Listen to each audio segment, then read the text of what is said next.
you know, it's a cool process, man. And then you write it, you pencil it, you make it. Is there anything you don't do on the book? No. If I had to staple it, I'd be stapling it too. I do all the stages, and it's not out of ego. It was out of practicality and necessity, because I wanted to tell these stories. In the beginning, I tried working with other people, and when it's the brainstorming process, everybody's excited. You know, everybody's drinking their soft drinks and munching on their junk food, and, well, oh yeah, we can do this, we can do that, and they get all into it. Then when it's time to sit down and draw for 10 hours, people tend to kind of disappear. And I can't stand people that interfere with my progress. That drives me crazy. Because if I'm doing my part, I expect the other person to do their part. And you know, if you're collaborating, it's everybody's working for free. So you really can't. You can only push people so far. So I decided I'll just take all the responsibility onto myself, and I'll work as slow or as fast as I want. And I won't get aggravated because I don't have anyone else to blame. It's all, if anything goes wrong, it's my fault. And if everything goes right, it's my fault. So it's just made it easier for me. And it is this, at least once a week, I'm like, oh, I need help. I really could use like 5 people. But I just get over it and I start small and just expand outward.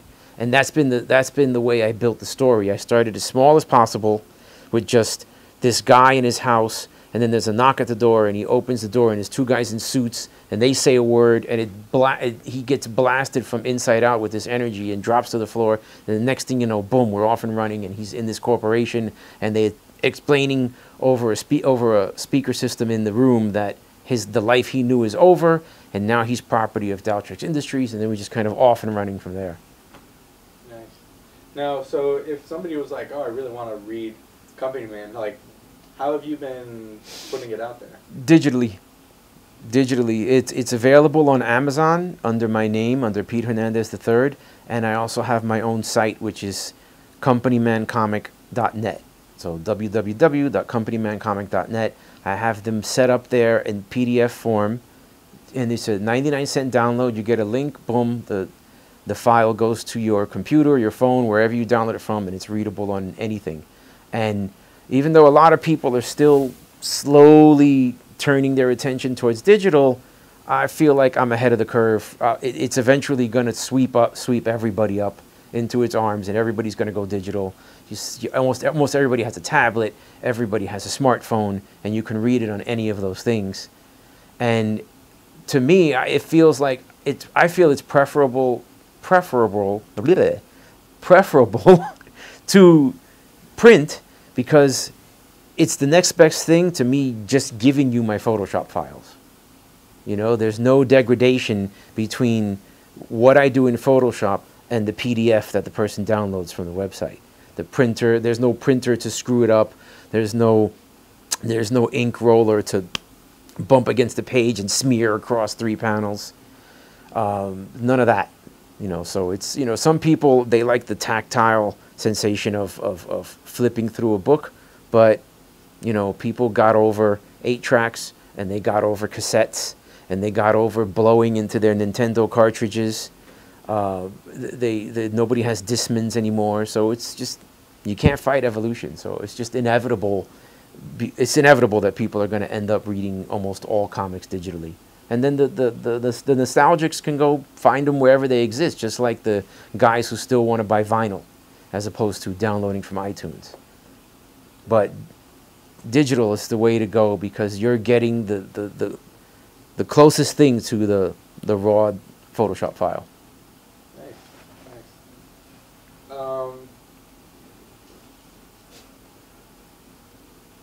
Nice stumble there. Right? No.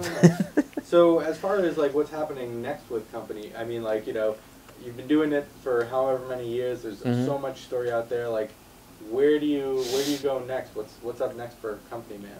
Well, okay, Volume 1 ended up being just 2 parts, and I am currently working on Volume 2. I have to rewrite issue 6 before I get to drawing it. I've written up to 10, but have planned out up to 16 issues. So hopefully it stays that way, but I'm kind of letting the story run away with itself. So it could be 16 issues for Volume 2, it could be 18. And then I have a third volume already mapped out, which will, when I say homage, I mean it. I'm not saying it just to try and be fancy, but it really will be like an homage to Crisis on Infinite Earths, because that was one of my favorite miniseries of all time when I was a kid.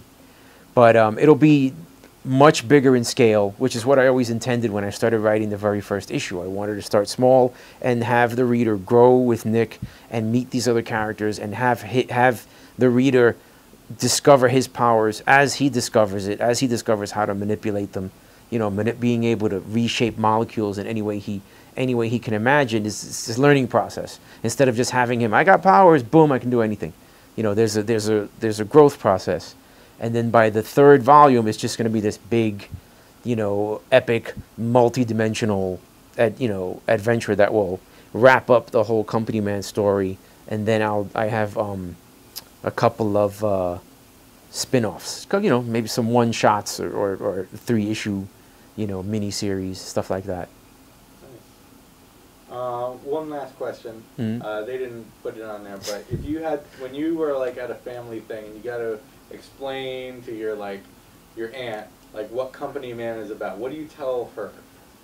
It's about superheroes. I keep it. I don't, without being rude to my family, their eyes will roll into the back of their head if I go into the whole description of, you know, a corporation created a serum designed to give people superpowers if they survive the transmutation process, and they target minority kids because the scientist that invented the serum is racist and he feels that minorities are expendable. So he targets the inner city and they pass it off as a free flu shot. So after the 10-year gestation period, if the kid develops powers, some goons show up, snatch them right out of their life, and force them to work in service of the company as licensed weapons that they would send around the world to foreign powers. I couldn't get all that out at a family gathering. They were just, oh, that's nice. You know, they would smile and nod, and I could actually see the information going in one ear and out the other. So I reserve that description for people at the conventions and, you know, at comic shops if they ask me. I try not to go and shove it into somebody's face. Nice. Well, great. Well, that's all the questions they wrote down. Okay. I don't know if there's anything in particular you wanted to like expound upon and, you know, be like, oh, coming out next week, we got the new. I wish I could say next week, because I never know how long it's going to take me. Sometimes it could be 2 months for an issue. Sometimes it could be 4. So as soon as I'm done, I make the JPEGs, build the PDF, and go to Amazon and upload it. And then I go to the companymancomic.net plug site and upload it and make it available as soon as possible. Cool. So that's another fun thing. It's like I don't have to deal with Diamond.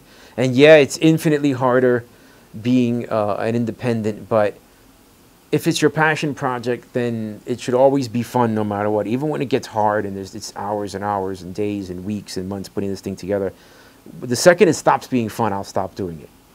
But what keeps it fun is that it's all me. It's completely in my control.